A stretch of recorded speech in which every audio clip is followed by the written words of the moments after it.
60 రోజుల్లో మీతో ఇంగ్లీష్ అద్భుతంగా మాట్లాడిస్తాం. వెంటనే కాల్ చేసి జాయిన్ అవ్వండి. నమస్తే డాక్టర్ గారు. నమస్తే. ఒక మెయిల్ అండి, తనకి ఒక 15 days లో మ్యారేజ్ అంట. మ్యారేజ్ క్యాన్సిల్ అయింది.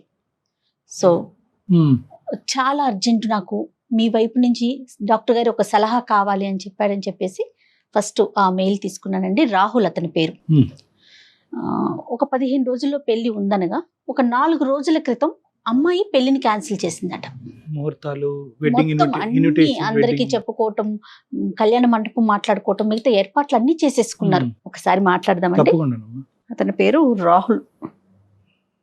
ఎందుకంటే మనం లైఫ్ ఈవెంట్స్ అంటూ ఉంటాం. అవునవును. అలాంటి లైఫ్ ఈవెంట్స్ లో అతి ప్రమాదకరమైనది పెళ్లి డిసైడ్ అయిన తర్వాత క్యాన్సిల్ అవటం. అవునండి, అవునవును. రెండు. హలో హలో, రాహుల్ గారండి? హలో, ఎవరు? నేను జయానండి, అందమైన జీవితం ప్రోగ్రామ్ నుంచి కాల్ చేస్తున్నాను. హలో మేడం, నమస్తే మేడం. నమస్తే అండి. నమస్తే రాహుల్ గారు. మేడం మేడం మీరు ఇంత తొందరగా రియాక్ట్ అవుతారు అనుకోలేదు మేడం. మీ మెయిల్ చూసి వెంటనే మాట్లాడాలి అని చెప్పి ఇమీడియట్ గా స్టార్ట్ చేశామండి కాల్ చేయటం. నేను అయితే డాక్టర్ గారు ఉన్నారు, డాక్టర్ కళ్యాణ్ చక్రవర్తి గారు కూడా ఉన్నారు స్టూడియోలో. మేడం ఒక్కసారి thank you so much madam for calling. Me call కోసం వెయిట్ చేస్తున్నాను మేడం. ఎప్పుడు కాల్ చేస్తారా, ఎప్పుడు మాట్లాడదామా? అదే డాక్టర్ గారు ఇచ్చే ఒక చిన్న సలహా లేకుంటే సూచన జీవితంలో ఒక మలుపు తిరగొచ్చు అనే ఒక ఉద్దేశమేనండి. దానికోసమే ఈ ప్రోగ్రాము మీకు ఇమీడియట్ గా కాల్ చేయటం ఉద్దేశం కూడా అదేనండి. ఒక్కసారి మాట్లాడండి డాక్టర్ గారితో. నమస్తే సార్. నమస్తే నాన్న, చెప్పినాను ఏంటి సమస్య, మీ వయసు ఎంత, మీరు ఎక్కడి నుంచి మాట్లాడుతున్నారు? సార్ నా పేరు రాహుల్ సార్. నాకు 29 years sir.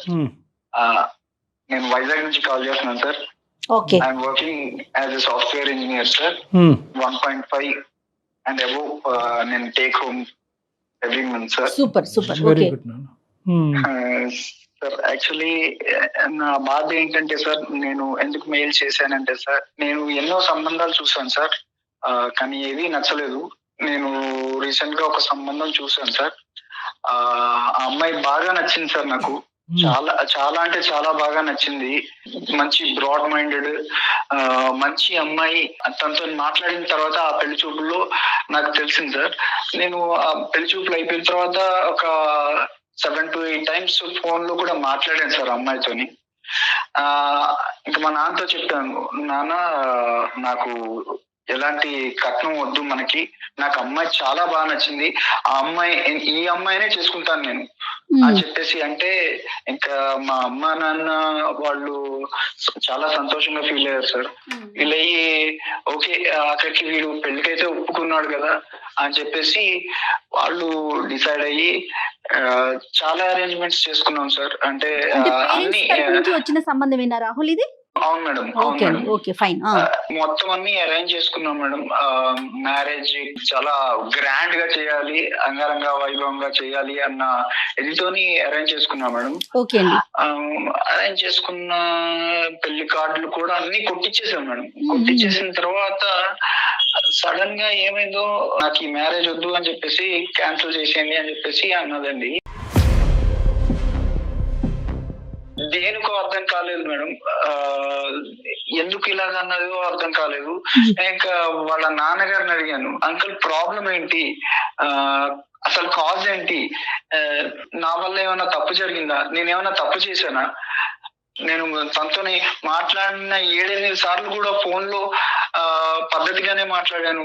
Then why she rejected మీ. అమ్మాయితో మాట్లాడారా మీరు? మళ్ళీ ఎందుకు రిజెక్ట్ చేసింది ఏంటని మాట్లాడదామని ట్రై చేస్తుంటే నా కాల్ లిఫ్ట్ చేయట్లేదు మేడం, నా కాల్ కట్ చేస్తుంది. Few questions Rahul. ఒకటి, ఆ అమ్మాయిలో ఏం నచ్చింది రాహుల్ నీకు అంత ఇదిగా? అంటే చూడటానికి అందంగా ఉంటుందా, చదువా, లేదంటే డిసిప్లినా, ఏంటి, ఏం నచ్చింది మీకు? ఏం చూస్తున్నారు మీరు? ఒక అమ్మాయిలో ఏం చూసేవారు పెళ్లికి ముందు? ఆ అమ్మాయి మాట్లాడే విధానం బాగుండాలి, అమ్మాయి నాకు అందంగా తెల్లగా ఇది అన్నది కాదు సార్. ఆ అమ్మాయి ఎంత పద్ధతిగా ఉన్నది అన్నది నాకు కావాలి. దానికోసం అని ఆ అమ్మాయి పెళ్లి చూపుల్లో ఎంత పద్ధతిగా ఉందో, ఎంత పద్ధతిగా మాట్లాడిందో, ఆ డిసిప్లిన్, అదంతా చూసి కూడా నాకు చాలా బాగా నచ్చేసింది సార్. ఇప్పుడు మీరు మాకు చేయడానికి కారణం ఏంటి నాన్న? Why did you call us? I humbly request please sir, నాకు ఆ అమ్మాయి ఎలాగైనా కావాలి. మీరు నా తరపు నుంచి ఆ అమ్మాయికి కాల్ చేసి కాజ్ ఏంటో కనుక్కొని నాకు మళ్ళీ ఆ అమ్మాయి నన్ను ఒప్పుకొని నన్ను పెళ్లి చేసుకునేలా చేస్తారు అన్న ఇంటెన్షన్ తోని నేను మీకు మెయిల్ చేశాను sir. Please help me sir. పెళ్లి కుదిరిన తర్వాత ఇలాగ వెనకడుగు వేయటం ఎంతో బలమైన కారణం ఉంటే తప్ప ఇలా వెనకడి వేయటం అనేది అబ్సల్యూట్లీ తప్పు నాన్న. అది నెంబర్ 1. ఫస్ట్ మనం కారణం కనుక్కోవాలి. నెంబర్ 2 మోస్ట్ ఇంపార్టెంట్ ఏంటంటే కలుస్తారా లేదా అనేటటువంటిది మా చేతుల్లో ఉండదు. ఓకే, మేము మాట్లాడతాం, కారణం కనుక్కుంటాం, దాన్ని బట్టి ఒక కౌన్సిలింగ్ అనేటటువంటి చేద్దాము. అవుతుందా లేదా అనేటటువంటిది మనం పరిస్థితి బట్టి ఆలోచిద్దాం. ఈ మధ్యలో మీరు ఎప్పుడు కలవలేదండి డైరెక్ట్ గా? అంటే బట్టలు కొనడానికి పెళ్లి పనుల మీద ఎక్కడైనా మధ్యలో కలిసారా రాహుల్ ఒక్కసారైనా? లేదు మేడం, అంటే ఫోన్ లో తప్ప డైరెక్ట్ గా Okay. కలవలేదు మేడం. కలుపుదాం. ఓకే, ఫోన్ నెంబర్ ఉందా నాన్న? ఉంది సార్, ఉంది సార్. ఒకసారి నాకు మెసేజ్ చేయండి, నేను తనతో కాల్ చేస్తాను. ఏమండి, తన నెంబర్ మనం ఎందుకు రివీల్ చేయటం? ఎస్, డాక్టర్ గారు రాహుల్ లైన్ లో ఉన్నారండి.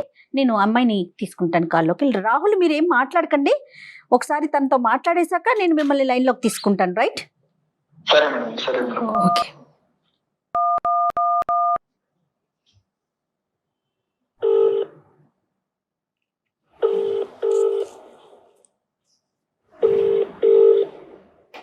హలో హలో, హలో నేను సుమన్ టీవీ నుంచి మాట్లాడుతున్నానండి, అందమైన జీవితం ప్రోగ్రామ్ నుంచి. మీతో కొంచెం, నాతో పాటు డాక్టర్ కళ్యాణ్ చక్రవర్తి గారు కూడా ఉన్నారు. ఓకే, ఒక చిన్న విషయం మీద మీతో మాట్లాడదామని కాల్ చేశాను. మీరు పర్మిషన్ ఇస్తే మాట్లాడతామండి. తప్పకుండా అండి. రైట్ డాక్టర్ గారు. అమ్మ నందిని, సారీ అమ్మా, మీరు మాకు మీకు చెప్పకుండా మేము ఇలాగా సర్ప్రైజింగ్గా మీకు కాల్ చేయడానికి ప్రధానమైన కారణం ఒక సెన్సిటివ్ ఇష్యూ గురించి డిస్కస్ చేయడానికి. ఓకే, మాకు రాహుల్ అనే అబ్బాయి ఫోన్ చేశాడమ్మా, మెయిల్ చేశాడు, మేము కాల్ బ్యాక్ చేశాము. ఈ మధ్యన మీకు మ్యారేజ్ కుదిరిందంట, తర్వాత అనుకున్నటువంటి అనివార్య కారణాల వల్ల మ్యారేజ్ క్యాన్సిల్ చేసుకోవాల్సినటువంటి పరిస్థితి ఏర్పడిందంట. ప్రధానంగా కారణం తెలుసుకోవాలని అనుకుంటున్నాడు. పెద్దలను అడిగినా కూడా కారణం తెలియనటువంటి కారణం, అప్పటి వరకు మాట్లాడినటువంటి అమ్మాయి ఎందుకు ఇలాగా యూటర్న్ తీసుకుంది అనేది తెలుసుకోవాలని అనుకుంటున్నాడు. ఒక్కసారి మనం రాహుల్కి ఫోన్ కలుపుదాం అమ్మా, ఇఫ్ యూ డోంట్ మైండ్. ఒక విషయానికి దానికి తగినట్టుగా దానికి మంచో చెడో ఒక కారణం చెప్తే తెలిసిపోతే అవతల వ్యక్తులు కూడా కొంత కూల్ గా ఉంటారేమో అని అనిపించింది నందిని గారు. ఓకే, మీరేమంటారు చెప్పండి, పూర్తిగా మీదే నిర్ణయం అండి. నేను అతనితో మాట్లాడే ముందు కాసేపు మీతో మాట్లాడచ్చా అండి? డెఫినెట్లీ చెప్పండి. యా, అతను పెళ్లి చూపులకి రావటం, నాతో మాట్లాడటం అంతా జరిగిందండి. ఓకే. బట్ ఈ ప్రాసెస్ లో పెళ్లి చూపులు జరుగుతున్న ఒక ఆడపిల్ల తన ఇంటికి వస్తున్న ఒక అబ్బాయి గురించి ఏ మాత్రం నాలెడ్జ్ ఉండదు. ఒక ఆడపిల్ల ఏం ఆశిస్తుందండి, తన కాబోయే భర్త ఒక మంచివాడు అయి ఉండాలి, ఒక మంచి సంస్కారవంతుడు అయి ఉండాలి. తల్లిదండ్రుల దగ్గర పెరిగిన ఆడపిల్ల కాబోయే భర్త గురించి ఎన్నో ఆశలు పెట్టుకొని ఉంటుందండి. అవునవును. ఇప్పుడు దాకా ఉండదు. ఒక ఎత్తు అయితే పెళ్లి తర్వాత రాబోయే జీవితం గురించి ఏ ఆడపిల్ల అయినా ఎన్ని కలలు కంటుందండి. నా తల్లిదండ్రులు ఒక సంబంధం తీసుకొచ్చి, అమ్మ ఒక అబ్బాయి వస్తున్నాడు, నేను చూడటానికి వస్తాడు అని చెప్పినప్పుడు చాలా సంతోషంగా ఎన్నో ఆశలతోటి వచ్చానండి. నేను కూడా యాక్సెప్ట్ చేశాను అబ్బాయిని. వచ్చాడు, నాతో మాట్లాడాడండి. ఈ మాట్లాడే కాన్వర్సేషన్ లో నన్ను మన ఇద్దరం పర్సనల్ గా మాట్లాడుకుందాము అన్నాడు. అన్నప్పుడు తప్పకుండా అన్నాను. లేచి పక్కకు వచ్చాము ఇద్దరము. ఆ మాట్లాడుతున్న కాన్వర్సేషన్ లో అతను ఒక మాట అడిగాడండి. ఒక ఆడపిల్లని, అది ఇష్టపడి లేకపోతే ఖచ్చితంగా ఆ అమ్మాయిని పెళ్లి చేసుకోవాలనుకుని వచ్చిన ఒక అబ్బాయి కాబోయే ఒక భార్యని అడగాల్సిన మాటేనా కాదా అన్నది నేను చెప్పిన తర్వాత పెద్దవాళ్ళుగా మీరే ఆలోచించండి. చెప్పండి అమ్మా. నేను చెప్పలేకపోతున్నానండి. అయ్యో, ఒక గౌరవ మర్యాద కుటుంబంలో పుట్టి పెరిగిన ఆడపిల్లని నేను చాలా సంస్కారవంతంగా మాట్లాడతాను ఎవరితో అయినా సరే. అలాంటిది నన్ను పట్టుకొని అయ్యో వర్జిన్ అని అడిగాడండి. ఒక భర్తగా అతను నా ఇంటికి వచ్చినప్పుడు అతన్ని నేను పెళ్లి చేసుకోబోతున్నాను అని నేను మనసులో ఫిక్స్ అయిన తర్వాత ఆయు వర్జిన్ అని అడిగిన ఆ ప్రశ్నకి ఒక ఆడపిల్ల ఎలా రియాక్ట్ అవ్వాలండి? అలాంటి వాడు రేపు నన్ను ఏం చూసుకుంటాడండి? రేపు నేను పాలవాడితో మాట్లాడినా, పేపర్ వాడితో మాట్లాడినా అనుమానిస్తాడు కదా. అలాంటి వాడిని నేను ఎలా పెళ్లి చేసుకోవాలి? తన ఫ్రెండ్స్ వల్ల అయ్యి ఉండొచ్చు, లేదంటే తను పెరిగిన బ్యాక్గ్రౌండ్ అయ్యి ఉండొచ్చు. మేబీ ఇది ట్రెండ్ ఏమో ఈ మధ్య జనాలు ఇలా అడగటాలు, కాబట్టి వాళ్ళు క్యాజువల్ గా అడిగాడేమో అని కూడా అనుకున్నానండి. కొద్ది రోజులు నేను టైం కూడా తీసుకున్నాను. అందుకే ఈ ఒక్క మాట అడిగిన దానివల్ల నేను ఇంత మనసు చంపుకొని ఈ సంబంధానికి ఒప్పుకోవాలా? నాకేమంత అవసరం? లోపల నేను ఎంత కృషించిపోయానో నాకు తెలిసింది. ఆ మాటకి అతని మొహం చూడాలన్నా, తిరిగి మళ్ళీ అతనితో మాట్లాడాలన్నా నాకు ఎలా మనసు వస్తుంది? సారీ అమ్మా, నిజంగా ఈ అబ్బాయి ఈ మాట నిన్ను అడిగాడని మాకు తెలుసుంటే అసలు మీకు కాలేజ్ చేయకుండా ఉండేవాడు. అవునండి. ఎందుకంటే because this ends all conversations. ఈ ఒక్క ప్రశ్న ఏదైతే, ఈ అసభ్యకరమైనటువంటి ప్రశ్న ఏదైతే ఈ అబ్బాయి నిన్ను అడిగాడో, మరి తెలివి ఉండి అడిగాడా, తెలివి తక్కువగా అడిగాడా, మత్తులో అడిగాడో మాకు తెలియదు, కానీ ఏదైతే ఇది అడిగాడో this puts an end to all conversations. పెళ్ళి అనేటటువంటిది కుదిరింది, వెడ్డింగ్ ఇన్విటేషన్స్ వేశారు, అందరినీ పిలుచుకున్నారు, కాబట్టి ఈ కారణం అనేటటువంటిది ప్రపంచానికి తెలియాలి కాబట్టి మేము ఫోన్ చేసాం. ఒక 10 నిమిషాలు ఒక మనిషితో మాట్లాడితే చాలు కదా డాక్టర్ గారు, అతని క్యారెక్టర్ ఏంటో, అతని మనస్తత్వం ఏంటో తెలుసుకోవటానికి. కాదమ్మా నందిని, సహజంగా ఏంటంటే ఇలాంటి సినారియోస్లో అబ్బాయిలు అమ్మాయిలను కొన్ని ప్రశ్నలు అడుగుతారు, అమ్మాయిలు అబ్బాయిలను కూడా ప్రశ్నలు అడుగుతారు. అవతల వాళ్ళ సెన్సిటివిటీస్ అర్థం చేసుకుని నీ లైఫ్లో ఎవరైనా ఉన్నారా అనేటటువంటిది ఒక ప్రశ్న అడుగుతారు. నెంబర్ 2, ఆ లైఫ్లో ఉండేటటువంటి వ్యక్తి ఎలా వెళ్ళిపోయారు అనేది అడుగుతారు. డైరెక్ట్గా ఈ ఫిజికల్ ఇంటిమసీకి సంబంధించినటువంటి ఒక అంశాన్ని, చాలా సెన్సిటివ్ అంశం ఒక ఆడపిల్లకి, ఆ అంశం ముట్టుకునేటప్పటికి మీకు చాలా మనసు చాలా హర్టింగ్ అనిపించింది, మనసు విరిగిపోయింది. నందిని, మీరు అనుమతిస్తే ఒక్కసారి రాహుల్ని లైన్లోకి తీసుకుందాం నందిని. అంటే విషయం ఏంటి అనేది అతనికి తెలిసింది అనుకోండి, అతను చేసిన దానికి అతను పశ్చాత్తాపడతాడా, లేకుంటే ఇంకా అది అప్ టు అతని పరిస్థితి. ఈ ఇష్యూని నందిని ఎంత గాయపడినా, ఎంత బాధపడినా ఈ ఇష్యూని క్లోజ్ చేయవలసినటువంటి బాధ్యత మీ మీద ఉంది. ఇది ఓన్లీ పెళ్లి చూపులు, పెళ్లి చేయాలని అనుకోవటం కాదు, ముహూర్తాలు పెట్టుకుని పిలుపులో జరిగినటువంటి ఒక పెళ్లికి ముందు జరిగేటటువంటి ఒక చాలా పెద్ద తంతు. ఇది ఇద్దరు మనుషులకు సంబంధించింది కాదు, 2 కుటుంబాలకు సంబంధించినటువంటి అంశం. ఈ అబ్బాయి ఇలా మాట్లాడినా కూడా అట్లీస్ట్ వాళ్ళ తల్లిదండ్రులకి ఎందుకు ఇది జరిగింది అనే అంశం తెలియాలి, కాబట్టి ఈరోజు మీరు రాహుల్తో మాట్లాడితే బాగుంటుందని నాకు అనిపిస్తుంది. ఓకే, ఒక్కసారి రాహుల్ని నేను కనెక్ట్ చేస్తానండి. రాహుల్ గారు, నేను నందినితో మాట్లాడానండి, డాక్టర్ గారు కూడా మాట్లాడారు. ఒక్కసారి మీతో మాట్లాడతారట. దయచేసి ఇష్యూని పెంచుకోవద్దండి, ఒకసారి ఆవిడ ఏం చెప్తున్నారో వినండి. ఓకే నందిని గారు, రాహుల్ లైన్ లో ఉన్నారండి, మాట్లాడండి. హలో హలో నందిని, నేను రాహుల్. చెప్పు రాహుల్.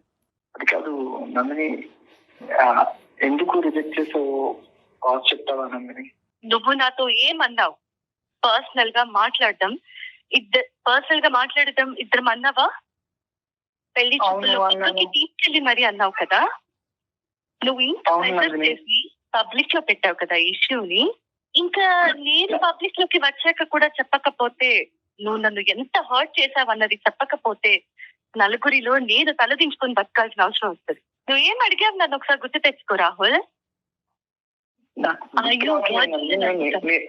వర్జిన్ అని అడిగావు, నన్ను పట్టుకొని నువ్వు వర్జిన్ అని అడుగుతావా? ఏమనుకుంటున్నావు నీ గురించి? ఇదేనా నీ సంస్కారం? ఇదేనా నీ తల్లిదండ్రులకు నేర్పించే నీ సంస్కారం?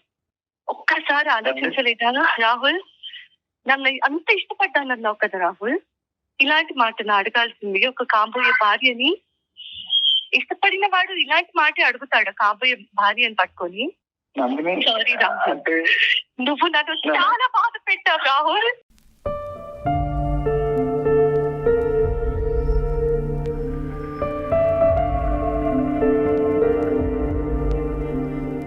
నేను ఎంతో పెయిన్ తీసుకున్నాను రాహుల్. నేను ఎప్పటికీ క్షమించుకోలేను. నేను ఈ మాట నీతో మాట్లాడుతున్నా. నాకు నీతో మాట్లాడటం ఇష్టం లేకపోయినా బయట పెట్టాల్సిన అవసరం వచ్చింది కాబట్టి ఇక మీదటైనా ఇంకొకరితో మాట్లాడే ముందు కనీసం ఆలోచించి మాట్లాడతావని మాత్రమే చెప్తున్నాను రాహుల్. నందిని నేను నేను కావాలని అడగలేదు నందిని, అదేదో బై మిస్టేక్ గా ఎక్స్ట్రీమ్లీ సారీ నందిని. రాహుల్ ఒక్కటే ఆలోచించుకో, అది ఆడపిల్ల అయినా మగపిల్లాడైనా సరే, ఒక మనిషితో మాట్లాడేటప్పుడు అది ఫ్రెండ్ అవ్వని, భార్య అవ్వని, తల్లి అవ్వని, చెల్లెలు అవ్వని, ఒక ఆడపిల్లతో మాట్లాడే ముందు నోట్లోంచి ఒక్కో పదం బయటకు వచ్చేటప్పుడు 1కి 10 సార్లు ఆలోచించి మాట్లాడాలి రాహుల్. నువ్వు నన్ను ఇష్టపడ్డానంటే నా ఇంటికి నా తల్లిదండ్రులు నీ ఫ్యామిలీ అందరినీ పెళ్లి చూపులకి పిలిచారు. నీ గురించి, నీ పేరెంట్స్ గురించి నాకు చెప్పి ఈ పెళ్లి చూపులు జరుగుతున్నాయి అని నన్ను కూర్చోపెట్టినప్పుడు ఒక ఆడపిల్లగా నా కాబోయే భర్తను నేను చూసుకుంటున్నానని ఎంతో ఆశతో నేను వచ్చి కూర్చుంటే పక్కకు పిలిచి అయ్యో వర్జిన్ అని అడుగుతావా? నన్ను చెక్ చేస్తావా నువ్వు? నన్ను అనుమానిస్తున్నావా నువ్వు? గ్రేట్ రాహుల్. ఇదే ప్రశ్న నేను నిన్ను అడుగున్నా, లేదా నేనే నిన్ను టెస్ట్ చేసుకోమని చెప్పుంటే నువ్వు మొహం ఎక్కడ పెట్టుకునేవాడి రాహుల్?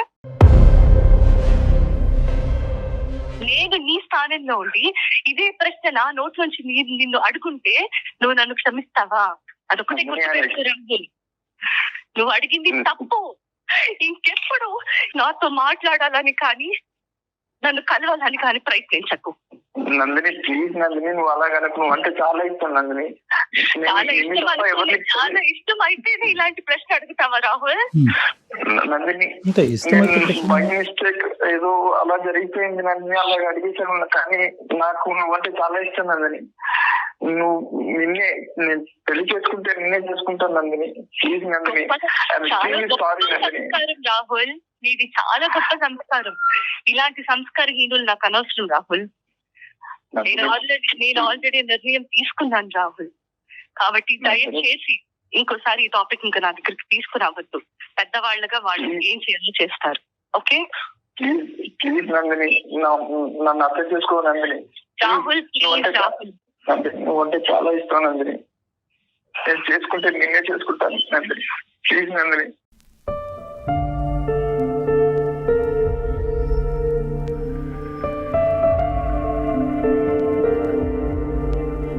నందిని మాట్లాడు నందిని. Sorry doctor, emotional. నా వల్ల తప్పు జరిగిపోయిందండి. అంటే నేనేదో బై మిస్టేక్, నేను కావాలని నందిని నేను అనుమానం పడలేదు, లేకపోతే నన్ను అలా అడగాలని అడగలేదు. బై మిస్టేక్ గా వచ్చేసింది. కానీ నేను చేసిన తప్పే డాక్టర్ గారు. కానీ పెళ్ళంటే చేసుకుంటే నందిని చేసుకుంటాను డాక్టర్ గారు. పోష్ కల్చర్ని ఎక్కడెక్కడ పెట్టుకోవాలో అక్కడ పెట్టుకోవట్లేదు. అనవసరమైన ప్లేసెస్లో ఆ కల్చర్ని మనం అడాప్ట్ చేసేసుకోవటం అసలు మన కల్చర్ అండి ఇలా మాట్లాడటం అనేది. రాహుల్, ఇప్పుడు ఏదో చేసేసేయండి, ఆ అమ్మాయిని నన్ను కలిపేయండి, this is not the issue ఇక్కడ. రాహుల్, ఒక మాట అనే ముందు మీ మదర్తో కానీ మీ సిస్టర్తో కానీ ఎంత పద్ధతిగా మాట్లాడతావో అదే పద్ధతితో కాబోయేటటువంటి భార్యని తన సెన్సిటివిటీస్ ఆలోచించి మాట్లాడటం అనేది చాలా ఇంపార్టెంట్. ఈరోజు బహుశా నందిని అక్కడ ఉంది కాబట్టి కొంతమంది అమ్మాయిలు ఉంటారు, వాళ్ళు ఇంకో పద్ధతిలో అర్థం చేసుకుంటారు. ఓకే, నా క్యారెక్టర్ గురించి అడుగుతున్నాడు కాబట్టి నీ క్యారెక్టర్ ఏంటి అని అడగచ్చు.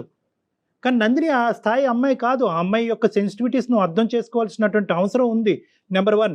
నెంబర్ 2 ఏంటంటే, ఈరోజు ఒక మాటే కదండి, మాటను నేను వెనక్కి తీసేసుకుంటాను, నన్ను క్షమించండి అన్ను అనేటటువంటి పద్ధతి ఏదైతే ఉందో అన్యాక్సెప్టబుల్ టు నందిని. మీరు చేయాల్సిందంతా చేసేసారు, అడగకూడని ప్రశ్నలు అడిగేశారు, మళ్ళీ తనే కావాలంటే ఎలా సాధ్యమవుతుంది? ఆ అమ్మాయి ఈరోజు పబ్లిక్లోకి వెళ్ళి ఈరోజు నేను ఈ అబ్బాయిని వదిలేయటానికి ఈ అబ్బాయి నోట్లోంచి ఈ మాట వచ్చింది అనేటటువంటి మాట ఆ అమ్మాయి బయటికి చెప్పలేదు. మేము అడగ్గా ఈరోజు మాకు చెప్పింది, బాధపడుతూ ఏడుస్తూ. ఎందుకు? నీ క్యారెక్టర్ని కూడా అక్కడ కాపాడేటటువంటి ప్రయత్నం ఆ అమ్మాయి చేస్తుంది.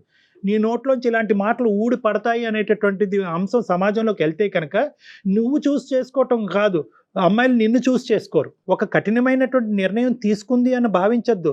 ఎంత కఠినంగా ఆ అమ్మాయి మనసు గాయపడింది అన్నది ఆలోచించాలి. మీరు ఆ అమ్మాయి స్థానంలో నిలబడి. పెళ్లి కొడుకు తరపున పెళ్లి కూతురు వాళ్ళు, పెళ్లి కూతురు తరపున పెళ్లి కొడుకు వాళ్ళు, ఎలా పేరెంట్స్ పెద్దవాళ్ళు వాళ్ళకి తెలియకుండా వీళ్ళు ఏంటి అనేది ఎంక్వైరీ చేస్తారు కానీ డైరెక్ట్ గా అడిగేస్తారా ఎవరైనా? నీకు నచ్చినటువంటి అమ్మాయి అని 1కి 10 సార్లు అన్నావు. అక్కడ నువ్వు ఆటోమేటిక్ గా ఏమనుకున్నావు అంటే కనుక నీకు నచ్చింది కాబట్టి ఆ అమ్మాయికి నువ్వు ఆటోమేటిక్ గా నచ్చేసావు అనేటటువంటి అహంకార భావంతో నీ మనసు లోపల ఉండేటటువంటి ఒక ఖచ్చితమైనటువంటి భావం. సో అది ఊరికనే నువ్వు అనలేదు నాన్న, ఊరికనే నోరు జారటం కాదు.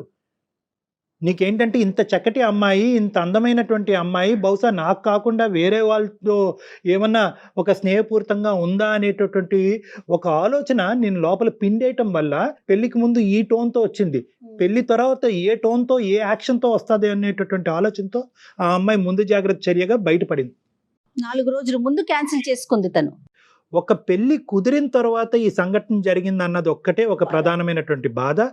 రెండోది ఏంటంటే ఇక్కడ కేవలం మాట అన్న నువ్వు ఒక్కడవే కాదు, నీ కుటుంబ సభ్యులందరూ కూడా సమాధానం చెప్పుకుని బాధపడేటటువంటి పరిస్థితి వస్తుంది. రేపొద్దున ఇంకో సంబంధం వచ్చినా కూడా అది ఎటువంటి పరిస్థితుల్లో ఎలాంటి సంబంధం వస్తుంది అనేటటువంటి ప్రశ్న అందరి మనసులో ఉంటుంది. మాకు సారీ ఎందుకు నాన్న? నీ జీవితానికి నువ్వు సారీ చెప్పుకోవాలి, నీ జీవితానికి నువ్వు చేసుకున్న పనికి నువ్వు సారీ చెప్పుకోవాలి. Anyway whatever it is, you have learned a lesson. ఒక అమ్మాయి యొక్క సున్నితమైన మనస్తత్వం గురించి నేర్చుకున్నావు. Move on and try to see another girl. మళ్ళీ ఇంకో అమ్మాయిని చూడండి, పెళ్లి చూపులు కానివ్వండి. మీరు మంచి పొజిషన్లో ఉన్నారు, మీ మనస్తత్వం మనసు కూడా మంచిదే అని నాకు అనిపిస్తుంది. You go head and try to see for better alliances నాన్న. అండ్ వన్ మోర్ థింగ్ ఏంటంటే ప్రతి అమ్మాయికి కూడా మనసు ఉంటుందండి, మాట్లాడేటప్పుడు చాలా జాగ్రత్తగా మాట్లాడండి. Madam sorry madam, extremely sorry. కానీ ఈ ఇష్యూని ఇంతటితో వదిలేసేయండి రాహుల్. అమ్మాయి అంటే నాకు ఇంకా వద్దండి. ఇష్టపడ్డారు, అభిమానించారు, భార్య కింద చేసుకోవాలి అని అనుకున్నారు. ఒక పొరపాటు పనుల వల్ల ఆ ఇష్టం కాస్త ఇప్పుడు దూరం అయింది, అంతే. ఇంక అక్కడితో వదిలేసేయండి. ఇంకా నాకు ఇష్టం, ఇందాక అమ్మాయి ఒక వార్నింగ్ ఇచ్చింది మీకు, ఇంక ఇక్కడితో వదిలేసాయి. నాకు కమ్యూనికేట్ చేయటం కానీ, సంప్రదించటం కానీ, నెగోషియేట్ చేయటం కానీ చెయ్యొద్దు. ఆ మాటకి నా మనసు గాయపడింది, దీన్ని ఇక్కడితో వదిలేసాయి అని చెప్పింది కాబట్టి అట్లీస్ట్ ఈ మాట కన్నా ఆ అమ్మాయి రెస్పెక్ట్ ఇవ్వండి. రెస్పెక్ట్ ఇవ్వండి. Sir I am seriously apologise sir. Okay ఈ ఇష్యూ ఇంతటితో వదిలేసేయండి Rahul. Okay, console yourself Rahul, console yourself. మిమ్మల్ని మీరు కంట్రోల్ చేసుకోండి, మూవ్ ఫార్వర్డ్ ఇన్ లైఫ్. ఇలాంటి సంఘటనలు జరుగుతూనే ఉంటాయి జీవితంలో. మళ్ళీ బెటర్ అవకాశాలు, బెటర్ ఆపర్చునిటీస్ రావాలి అని కోరుకోవాలి.